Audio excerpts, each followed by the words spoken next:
Ao mestre de canto com instrumentos de 8 cordas. Salmo de Davi. Senhor, não me repreendas na tua ira, nem me castigues no teu furor. Tem compaixão de mim, Senhor, porque eu me sinto debilitado. Sara-me, Senhor, porque os meus ossos estão abalados. Até a minha alma está perturbada. Mas tu, Senhor, até quando? Volta-te, Senhor, e livra-me. Salva-me por causa do teu amor leal. Pois na morte não há recordação de ti. No sepulcro, quem te dará louvor? Estou exausto de tanto gemer, de tanto chorar, imundo de noite a minha cama, e lágrimas encharcam o meu leito.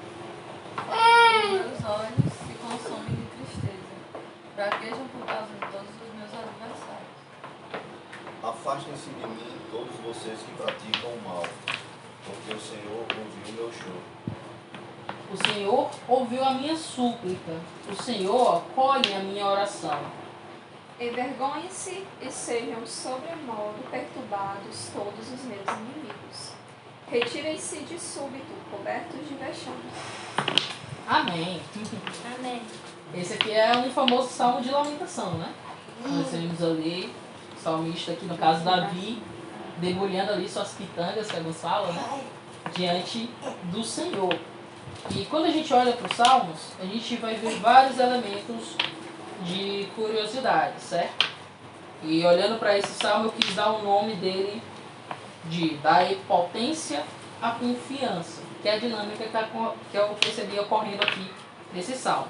Só antes, deixa eu relembrar, o que eu sempre gosto de fazer, né? A respeito do livro de Salmos.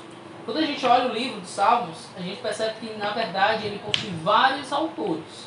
O principal deles seria Davi, que escreveu 73 salmos, mas também temos Asaf, os filhos de Corá, Emã, Etan, Salomão, Moisés, e existem outros que são anônimos. 49 são anônimos. E pela história do que a gente vai investigando, geralmente esses livros são postos na sua compilação final, né, no seu rearranjo, que a gente encontra dessa forma, sendo feito após o exílio babilônico. Isso aqui é muito marcante, porque a gente está lembrando então do povo que está saindo da Babilônia e voltando para a terra de Israel e se estabelecendo. E isso é interessante porque o livro de Salmos ele vai ter 5 grandes seções. E na mudança dessas seções, sempre vai ter uma expressão do tipo: bendito seja o Senhor, Deus de Israel, de eternidade a eternidade. Amém e amém. De forma que eles são compilados de uma forma que trabalha uma certa temática, né?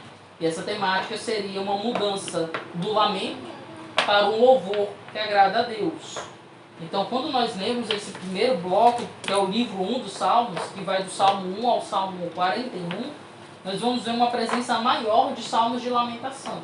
E quando chega mais para o final, nós vamos ver uma presença maior de salmos de exultação, mostrando que Deus ouve o nosso lamento e Ele o transforma em louvor. É justamente porque esse povo, né, que estava saindo da Babilônia e voltando para Israel, estava começando a experimentar. Então, os salmos parecem trabalhar com esse tipo de didática, certo? E como eu disse, há vários tipos de salmos, né? Existe o salmo de lamento, que pode ser individual ou comunitário, que é o tipo que a gente está vendo. Até o salmo 7 são salmos de lamento, no geral, depois vai ter uma quebra. Depois temos salmos de ação de graças, salmos sobre a entronização, né? São salmos mais que tratam de questões de realeza. Salmos de peregrinação, salmos reais, que é voltado para o rei, de sabedoria e imprecatórios, certo? Então, esses são temas gerais, tipos de salmos, né? É óbvio que dentro deles pode ter subdivisões. Então, o salmo real vai ter uma temática messiânica muito forte, né? Por exemplo, o Salmo 2, que é um dos salmos que a gente cita como salmo introdutório. O Salmo 1 vai falar daquele que é bem-aventurado, e o Salmo 2 é da esperança daquele que virá e julgará todas as coisas, né? Então, são salmos introdutórios, enquanto os últimos 5 são um retumbante final de louvor a Deus ali, exaltando o Senhor. Seria a grande ênfase, finalizando então toda essa obra literária, certo? Pois bem, então olhando para isso, a gente percebe que estamos nesse livro 1, onde as temáticas de lamento serão bem presentes, né? Serão bem fortes. E justamente o Salmo 6, assim como o 5 e o 4 e o 3, né? E o 7 também, que vai vir depois, são salmos de lamento. Nós vamos ver ali, principalmente Davi, se lamentando diante de Deus. E isso é muito interessante, porque muitas vezes a gente pensa que não podemos nos lamentar diante de Deus, não podemos chorar as nossas pitangas, né, essas coisas. Mas Davi, que era um homem segundo o coração de Deus, era um tipo de Cristo, por assim dizer, ele era o protótipo de Cristo, né, alguém que representava Cristo em algum nível ali. Ele é alguém que não tem receio de derramar suas lágrimas, de fazer as suas queixas diante de Deus. E é isso que ele nos ensina por meio desse salmo. E pensando nessa dinâmica desse povo que sofreu a captura, né? E indo para a Babilônia, então provavelmente esses eram os salmos que mais ecoavam na mente deles, né? Os de lamentações. É importante para a gente ver como a gente pode reagir diante de Deus, diante do sofrimento que nos acomete. Né? Mais cedo ou mais tarde a gente passa perrengues na vida, dificuldades, sofrimentos, dores, lutas. E aqui Davi, que foi um homem que sofreu também bastante, durante toda a sua vida, perseguido muitas vezes, né? Queriam a cabeça dele, literalmente, apesar de ele não ter feito nada de ruim. E ele demonstra a nós como ter esse lamento diante de Deus. E o primeiro movimento que eu vejo aqui no Salmo, nesse Salmo em específico, é o tom da impotência. Veja só como é que ele reage ao abrir o seu lamento, né? Só antes, vamos lá para o título, certo? Esses títulos que não aparecem em negrito em cima da Bíblia, mas aparecem antes do versículo 1, né? Em itálico geralmente, vai dizer ao mestre de cantos com instrumentos de 8 cordas, Salmo de Davi. Eles estão escritos nos originais, que a gente fala, né? Então, os manuscritos originais, que a gente se refere em hebraico, esses títulos estão presentes, fazendo parte do texto inspirado por Deus, certo? O título acima não, né? Que é esse em negrito aqui em cima. Está escrito o quê? Davi, Recorre a misericórdia misericórdia de Deus. Esse título em negrito não. Isso quem colocou foi os nossos irmãos, né? Por amor a nós, uma forma de nos ajudar a perceber a temática desse salmo. Então é Davi recorrendo à misericórdia de Deus. Assim como os versículos e os capítulos, aqui não é capítulo, porque na verdade são os números de salmos, né? Os salmos não possuem capítulos, porque não é um livro cronológico, por assim dizer, mas são cânticos, é como se fosse um inário, né? Então é o salmo de número 6 que a gente se refere a esse salmo, ok? Mas essas numerações e esses versículos já são divisões que os nossos irmãos fizeram para nos ajudar na compreensão, a achar, né, as passagens e tudo mais. Então são uma grande bênção. Então veja só como ele vai dizer. Primeiro título, né? Ao mestre de canto com instrumentos de 8 cordas, Salmo de Davi. Então perceba que esse lamento não é simplesmente para ser recitado, é algo que é feito acompanhado com um toque de um instrumento de 8 cordas. Eu acho isso aqui curioso porque é um instrumento um pouco mais complexo, né? Quando a gente vê um pouco sobre música, a gente percebe que existem instrumentos mais complexos e os mais simples. Os mais simples seriam, por exemplo, os tambores, que não emitem nenhum tipo de nota. Ele não vai emitir um dó, um ré, um mi, né? E aí vamos entrando em outros tipos de instrumento. Então uma flauta, né? Ele consegue produzir notas, mas ele não consegue produzir mais de uma nota de uma vez. Já o instrumento de 8 cordas consegue, né? O violão tem 6 e a gente faz um bocado de coisa com ele. Então aqui nós temos uma espécie de harpa, provavelmente, querendo trazer um pouco mais de dinâmica para esse momento. É interessante, porque quando nós passamos por momentos de lamentação, é um sentimento complexo que a gente vive, né? É uma angústia que mistura tristeza, que mistura esse sentimento de você se sentir incapaz e a pressão, né? E o quê? Desmotivado, né? E a cobrança em cima de você. Eu deveria estar fazendo isso aqui, eu deveria estar aqui parado, estou perdendo meu tempo. Então é interessante, né? Ele ter escolhido um instrumento de 8 cordas, que mostra tanta diversidade que pode ser usado no louvor a Deus, porque no outro salmo a gente já viu que era um instrumento de flauta, né? Então seriam os sons mais agudos para mostrar a dor atenuante ali daquele salmo. Mas aqui está mostrando mais a complexidade do sentimento. E a gente vai ver os sentimentos de Davi aqui bem complexos. E o primeiro é esse tom de impotência, que a gente vai ver no verso 1 até o 4. Diz assim: Senhor, não me repreendas na tua ira, nem me castigues no teu furor. Tem compaixão de mim, Senhor, porque eu me sinto debilitado. Sara-me, Senhor, porque os meus ossos estão abalados. Então, o primeiro movimento de Davi é de pedir perdão a Deus, né? Senhor, não me repreendas, Senhor, não me castigues, mas eu preciso me rasgar diante de Ti, para se dizer, né? Depositar aqui no meu coração como é que eu estou me sentindo. E ele pede, então, por compaixão e cura, porque os sentimentos que ele possui é de debilitação, é de abalamento. Isso aqui é bem interessante, porque Davi, ele não tem receio de chegar diante de Deus com a reverência devida, né? E dizer como ele está se sentindo. Isso aqui é muito interessante, porque no mundo onde a gente vive, geralmente a gente tem aquela ideia do politicamente correto, né? Então você sempre tem que ser o super-herói, sempre está bem, sempre está de bem com a vida, de boas, né? Conseguindo lidar com todas as coisas. Não importa quantas mais coisas você receba do trabalho, ou receba de demanda da família, ou receba de dificuldades econômicas, você sempre está bem. Você sempre tem que vender essa sua máscara, né? Tanto que o nosso costume de cumprimentação é o quê? Olá, tudo bem? E quando a gente pergunta isso, a gente não está querendo fazer uma sessão terapêutica com a pessoa, né? Só quer cumprimentá-la. E aí a gente gosta de receber a resposta, não, tá tudo bem. Né? Graças a Deus. E a gente segue a vida. Mas se a pessoa dissesse, não, cara, tá tudo horrível na minha vida, quer sentar, vamos sentar aqui um pouco e conversar? Talvez você ficasse assim, nossa, não era pra isso que eu estava me programando quando eu lhe cumprimentei, né?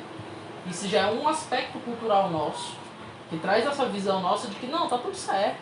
Todo mundo tem que estar bem. E essa não é a realidade. Às vezes a gente não está bem. E não há problemas de chegar diante de Deus com a reverência devida, que é o que Davi fez aqui no verso 1, né? Não me repreendas, não me castigues, mas suplicando a Deus por compaixão, por cura, por estar com esses sentimentos. Isso aqui é interessante, porque Davi sabe que Deus se importa com ele. E por conta disso ele pode pedir a compaixão e a cura dos seus sentimentos. Isso aqui é interessante porque às vezes a gente pensa que a nossa fé é apenas um aspecto racionalista da coisa, né? Envolve racionalidade, conhecimento, mas também envolve as afeições. Aquilo que John Ottaer chamava das afeições religiosas. Então nós temos afeições e inclinações. A gente intui um mundo não somente com a nossa capacidade de entendê-lo racionalmente, mas também com o nosso coração. Existem cenas que a gente vai achar absurdo não somente por conta da racionalidade, mas também pelo nosso coração, né? Então, uma cena de agressão, por exemplo, a uma criança, é algo que mexe com as nossas entranhas, né? A gente ficou curioso com aquilo. Como é que pode um negócio desse, um absurdo, né? Vai falar isso. E a gente está correto racionalmente, óbvio, né? E também com o coração, por completo. E aqui Davi está mostrando que o coração dele está arrasado, com a reverência devida. E isso é um movimento interessante que às vezes a gente perde na nossa dinâmica de oração. Porque às vezes, por contas de rotina, a gente pode cair a um elemento de chegar diante de Deus de uma forma um pouco catolizada, por assim dizer, certo? No estilo de reza, né? Senhor, obrigado pelo dia, pela tua graça, pela tua bondade. Te agradeço por tudo que o Senhor fez, que o Senhor possa me dar mais forças para viver amanhã para a glória do teu nome. Amém. E aí pega e dorme. Então percebe? Tá certo essa oração? Tá correto. Mas e o coração? Onde esteve diante disso? Isso é uma reflexão que a gente tem que desenvolver para que a nossa oração seja prazerosa diante de Deus e seja mais verdadeira. E aqui é interessante, porque Davi abre a sua oração em extremo desespero. E ele não tem problema em chegar diante de Deus com desespero. E ele continua falando a respeito do seu estado. Veja só o que ele vai dizer no verso 3 e 4. Também a minha alma está profundamente perturbada. Mas tu, Senhor, até quando? Ele está reclamando, né? Senhor, até quando o Senhor vai demorar em me ajudar? Eu estou nesse estado. E ele apela, então, com grande ênfase. Aqui no hebraico vai ser um imperativo enfático, né? Volta-te, Senhor, e socorre-me, salve-me por tua graça. Isso aqui é interessante. Davi, ele lamenta e ele se queixa até aqui, né? Dessa demora de Deus em agir em relação ao seu favor, mas ele entende que ele pode fazer isso, e ele faz isso porque ele entende que o Senhor o salva por conta da sua graça. Pela graça, não é porque a gente merece. Quer dizer, pela graça de Deus, nós somos salvos, socorridos, ajudados. Né? E é por ele saber que tem essa intimidade com Deus, assim como nós o temos, é que ele pode apelar por isso e pedir a Deus, e até mesmo se queixar diante dessa revolta que passa da vida. Né? Por isso que lá no começo ele vai ser bem reverente. Né? Senhor, não me repreende, mas o Senhor está demorando, estou sofrendo, está terrível a minha situação. Então ele derrama o coração dele, sem medo algum, e pedir ao Senhor pelo socorro, conhecendo que o Deus a quem está orando é um Deus gracioso. Pode comentar. Interessante observar aí que, mesmo se colocando nessa forma de uma cobrança, mas ele começa aqui com todo o receio, com todo o respeito, uma reverência, né? Sabendo que ele está falando com Deus, né? O Senhor dos Senhores. E a gente vê o cristianismo hoje como as pessoas estão fazendo, como se Deus tivesse a obrigação de estar à disposição para servir. Né? Eu ordeno, palavras dessa natureza. De ordem, né? Não é mais um rasgar um coração diante de Deus, mas é um querer manipular ou um barganhar com Deus, né? Então, esse foi um dos motivos que eu quis trazer os salmos, para a gente aprender a como orar e como se botar diante de Deus. Podemos lamentar? Podemos, mas com reverência, né? É dessa forma, entende? E aqui é interessante que a gente está vendo a complexidade dos sentimentos. Lembra? O instrumento de 8 cordas está sendo usado aqui, né? O instrumento de 8 cordas, não sei nem que instrumento é, mas é um instrumento complexo. Está sendo usado para mostrar esse coração que está perturbado aqui e que é sincero diante de Deus. É diferente da dinâmica que a gente vai ver em muitas igrejas que não têm um evangelho saudável e vai pensar que pode exigir de Deus alguma coisa. Davi sabe que ele não pode exigir. Ele pede: volta-te, Senhor, socorre-me, salva-me. Mas por quê? Tua graça. Você entende que esse agir de Deus se dá apenas pela graça de Deus, não é por conta que ele era alguma coisa. E isso vai desembocar então no segundo ponto desse salmo aqui, o segundo tom, no caso, né? Que é o tom da desesperança. E uma argumentação que ele vai fazer diante de Deus, dentro desse tom de desesperança, de estar sem esperança. Veja só o que ele vai dizer do verso 5 ao 7. Pois na morte não há recordação de ti. No sepulcro, quem te dará louvor? E ele começa então a argumentar com Deus. Olha, se eu morrer, quem é que vai lembrar dos teus feitos? Quem é que vai ensinar a tua palavra? Quem é que vai render glórias a ti? E aqui há uma ênfase, né? É como se ele estivesse argumentando com Deus, não como motivo de barganha, mas ele apresentando: Senhor, ser gracioso comigo, porque eu sou essa pessoa que lembra de ti, que fala a respeito de ti, que glorifica a ti. E se eu estiver na morte, não vai ter uma pessoa viva fazendo isso, né? Então esse aspecto aqui de na morte, certo? Não está trabalhando aquela questão do que acontece quando morremos. Mas a ênfase é o quê? Se eu estou morto, eu obviamente não estou aqui vivo, glorificando a Deus, né? No Antigo Testamento ele ainda está em desenvolvimento a perspectiva a respeito da morte, certo? Aí já é uma temática mais teológica, que não vai ser a ênfase agora aqui. Talvez em estudos de Hebreus, né? Eu falo como é que o Antigo Testamento vê a perspectiva da morte, que é do Sheol, né? Do seio de Abraão e coisas desse tipo. Mas a ideia é o quê? Se eu estou morto, automaticamente eu não estou vivendo, e se eu não estou vivendo aqui na terra, eu estou glorificando o teu nome, né? Então ele está trazendo essa questão. E ele continua dizendo: estou cansado de tanto gemer. Então ele já está nesse desespero, essa desesperança. Está gemendo e cansado de chorar, né? Todas as noites faço nadar o meu leito, de lágrimas o alago. Então, isso é drama total, né? Às vezes eu penso assim, se eu fosse representar com alguma figura da nossa modernidade aqui, seria aquele jovem adolescente em crise, talvez, né? Que fica todo lá, emo, trevoso, assim, no quarto, escutando alguma música, chorando na cama, né? É quase essa imagem que Davi faz. Claro, é uma imagem bem mais reverente do que essa. Mas é realmente alguém que está sofrendo. Está em profundo conflito de alma. e argumentando com Deus, orando diante de Deus. Isso é interessante, porque na dor extrema, nós não devemos nos afastar de Deus. Pelo contrário, devemos buscá-lo. Ainda com mais importância e prioridade, né? Que é o que o Salmo 5 nos ensinou. Vai passar. E o verso 7, da tristeza, os meus olhos se consomem, envelhecem por causa de todos os meus adversários. Então, a ideia é que ele chora tanto que o olho dele praticamente ficou seco, mas sem lágrima, né? Envelheceu. Perdeu a força. E aqui ele fala então o motivo do porquê ele está assim. É por conta dos adversários. Existe esse elemento dentro da vida dele, que é a oposição à vida dele, por assim dizer, que são esses adversários. E quando a gente olha para a vida de Davi, a gente vê que ele sofreu bastante. Foi perseguido por todos e por todos, né? Saul perseguiu por muitas vezes, teve que ir para outras terras, naquelas outras terras também passou dificuldades, teve que morar em caverna durante muitos tempos, mesmo depois de se tornar rei.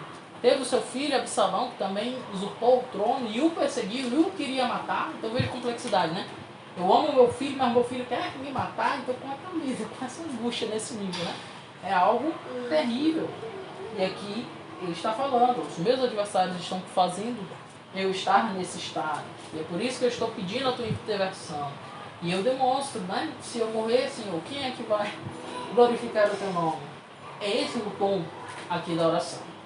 Mas aí, quando a gente vai para os versos finais, a gente vai ver uma mudança de tonalidade aqui no canto de Davi, que é o tom da confiança. Então a gente viu o tom da impotência, o tom da desesperança, né? O gemido extremo, a cama cheia de lágrimas virou um rio, de tão encharcada que estava, e agora ele vai se portar como alguém confiante. Veja só o verso 8. Afaste-se de mim todos vocês que praticam a iniquidade, porque o Senhor ouviu o meu lamento.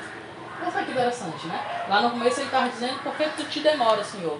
Mas aqui parece que ele enxugou essa lágrima, parou de chorar, né? Tirou as roupas pretas, botou uma roupa mais colorida, mais alegre, saiu e com a bola toda diz, né? Se afastem de mim, vocês estão praticando a iniquidade, porque o Senhor ouviu o meu lamento. E ele continua. O Senhor ouviu a minha súplica. O Senhor acolhe a minha oração. Aqui tem uma ênfase, certo? Lá ele está dando orientações. Vocês que têm esse ato de fazer coisas iníquas, que não glorificam a Deus, vocês devem fugir diante de mim. E por quê? Porque o Senhor ouviu a minha súplica, e não somente ouviu, não é que Deus está aqui ouvindo as suas pitangas, mas ele acolheu. Ele decidiu agir diante disso. E ele traz ênfase nisso. Sejam envergonhados e fiquem extremamente perturbados todos os meus inimigos. Retirem-se num instante, cobertos de vergonha. E aqui seria o ápice da canção. Né? Ah, ênfase em cima de ênfase aqui. É tudo aqui, até pintei de vermelho. De tanta ênfase que tem. Tem, daqui a pouco eu uso para as ênfases. Então, há muita ênfase aqui. Perceba a mudança, né? Davi era alguém que estava desesperado e agora está extremamente confiante. Porque ele sabe que Deus é gracioso, porque ele sabe que a sua vida está caminhando de acordo com os preceitos das Escrituras, porque ele sabe que a perseguição que ele está sofrendo são de inimigos que praticam a iniquidade. Não é simplesmente porque ele agiu de uma forma errada no mundo, mas é por um ato de injustiça, e principalmente porque ele sabe que Deus vai agir dentro do seu tempo. Às vezes ele pode até achar que está demorando demais, tanto que ele cobrou, né, ali, de uma forma reverente, mas cobrou, né? Senhor, não te demores, né? E aí ele traz esse alerta, essa exortação confiante aqui diante dos seus inimigos. Se afastem, vocês vão ser envergonhados, vocês vão ficar extremamente perturbados. Veja como é forte essa palavra, né?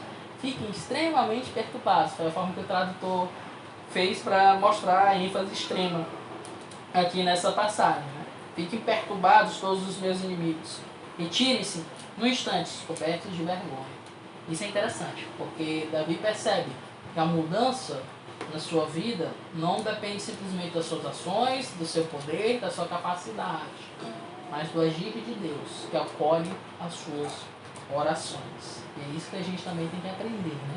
A confiar que Deus acolhe, escuta e age em nosso favor diante das orações. Bom, Bem, chegamos no final da exposição e eu queria trazer as aplicações, né? Eu sempre trago 3 aplicações focadas em 3 áreas. No que a gente deve saber, mediante o que a gente acabou de ler aqui, o que a gente deve sentir, né, as afeições, e o que a gente deve fazer. Então, se você quiser colocar aí o pilar da nossa religião, por assim dizer, né, o que a gente deve ter fé, no que a gente deve ter a esperança e o que a gente deve amorosamente viver, né, de forma prática. Fé, esperança e amor, tá bom? Então, vamos lá. Saber. Devemos orar a Deus porque Ele ouve e se move em nosso favor. Isso é bem importante. Porque, por vezes, quando a gente cai no pragmatismo da vida, a gente pensa que a oração não tem muito valor. Né? Às vezes a gente pensa, Deus já sabe de tudo, então para que eu vou orar? Primeiro ponto, né? E é verdade, já sabe disso. Mas Ele quer relacionamento. Ele determinou que vai agir por meio de orações. Tudo que pedires em meu nome, no nome do meu Pai, eu vos darei. E aí tem a repreensão lá de Tiago. Muitas vezes vocês não ganham o que pedem porque vocês pediram pelo motivo errado. Mas Deus ouve. E Ele se move ao nosso favor. Por isso a oração é fundamental na vida cristã. Lembro certa vez perguntaram para o pastor Washer, né? Paul Washer, que era mais importante. Se era ler a palavra de Deus ou se era orar. E aí ele respondeu, como é que pode um passarinho voar sem uma das suas asas? Os dois são fundamentais. Conhecer quem é o nosso Deus, foi o que a gente viu no Salmo passado, né? E aqui também está mostrando, ele reconhece quem é o Senhor gracioso, é a figura de Deus aqui, que é colocada, né? E também ter essa postura de relação com Ele. Então é por isso que a gente deve orar, entende? Porque Ele vai ouvir a nossa oração, e Ele vai acolher a nossa oração, né? Ele vai se mover em nosso favor. Então a oração não é algo que o crente pode negligenciar, não é saudável. O que a gente deve sentir mediante o que foi lido e exposto aqui? Debulhar-se em nossas orações é um privilégio que não devemos ter vergonha. Então, em termos das nossas afeições, a gente tem que ter uma sinceridade diante de Deus, com reverência, assim como deve ter, mas ser sinceros. A gente não pode ter vergonha de expor os nossos sentimentos mais íntimos diante de Deus, porque Ele já sabe, né? Mas devemos ter essa intimidade maior com o Senhor. A gente não pode cair em formalidades, entende?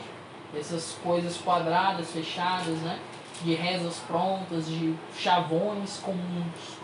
Mas tem um coração que realmente se debulha diante de Deus, que se debruça diante de Deus em reverência e fala. Isso é bem legal na dinâmica dos salmos, porque aqui a gente está vendo salmo de lamentação, mas existem salmos de exultação, que são salmos mais alegres, e existem salmos até mesmo imprecatórios, que são salmos cobertos ali com uma certa tonalidade de ira, de revolta, né? Então, tem salmos lá que ele vai dizer, olha, destrói os queixos dos meus inimigos. Então, eita, que pedido, né? Complicado, mas a ideia é o quê? É que aquele que ora diante de Deus, ele é sincero com seus sentimentos. E o coloca diante do Senhor, com reverência. E pede para que o Senhor o escute. Então a gente tem que ter essa dinâmica. Não podemos ter vergonha de derramar o nosso coração diante de Deus. E por fim, o amor, a prática, né, o fazer, a terceira aplicação. A oração nos fortalece em confiança para encarar a realidade que nos serve. Então, ter essa prática da oração é o que vai nos fortalecer. E realmente é assim. Faça as orações diárias com um coração devoto a Deus e perceba a mudança na dinâmica da vida. Parece que as coisas começam a se alinhar, você ganha mais confiança, né? Você rememora as grandes verdades de Deus, você vê Deus agindo, e isso te traz mais confiança, força mesmo, para encarar a realidade que nos serve. É interessante, tem um livro da editora Batista Regular, que são as disciplinas espirituais, né? E lá vai trazer várias disciplinas comuns, como por exemplo a oração, a leitura da Bíblia, o evangelismo, né? E outras mil. E uma última que ele traz é sobre anotações. É de você ter um caderno. Disciplina espiritual, você tem um caderno. Tem um caderno, uma disciplina espiritual, como assim? Acho que ele esticou demais a baladeira aqui, né? Mas conforme ele vai falando do motivo de você ter esse caderno e as coisas que você vai anotar nesse caderno, você começa a ver o sentido ali por trás. Uma das coisas que ele vai dizer é justamente você conseguir anotar esses seus sentimentos, as dificuldades, mas principalmente notar os seus pedidos de oração. E quando Deus confirma, você pode ir lá fazer esse controle e ir percebendo quantas bênçãos, quantas são, né? Estendidas pela divina mão, que foi feita ao seu favor. E nos dias de hoje isso se torna ainda mais importante, porque vivemos num mundo acelerado, a 1000 por hora, né? Eu que estou aqui no WhatsApp trabalhando, respondendo o cliente, respondendo o chefe, fazendo a entrega, baixando a nota, né? Batendo ponto. Então é um mundo muito acelerado. Mas se a gente se deixa levar por essa dinâmica e esquece da nossa relação com Deus, nós perdemos de vista a ação dele. E aí nós ficamos mais reclusos, fechados, pressionados e não desfrutamos do relacionamento que Deus nos conferiu por meio de Cristo na cruz, certo? Então a oração nos fortalece em confiança para encarar a realidade que nos cerca. É a última aplicação. Amém. Bem, vamos orar então, agradecendo a Deus por isso. Queria pedir para o David orar por nós. Será?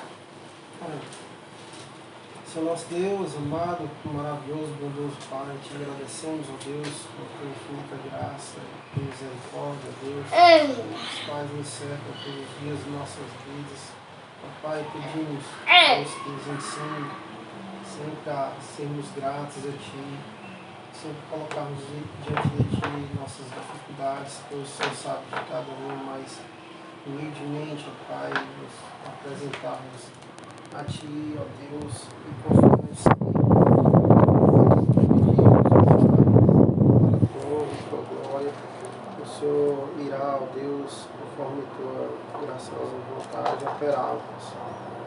Nos ensina a confiarmos em Ti, Pai, diante das dificuldades, das lutas da vida, mesmo que tudo em volta pareça ser negativo, ó Pai, sempre nos traz a memória, não nos deixa esquecer da questão do Espírito, e o Senhor está no controle de tudo, Deus, e também lembrarmos de agradecermos sempre, porque tudo é dádiva, tudo é graça vinda de Ti.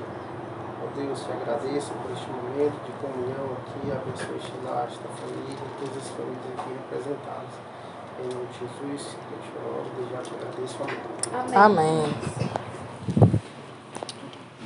Atuar no louvor. E no final do show,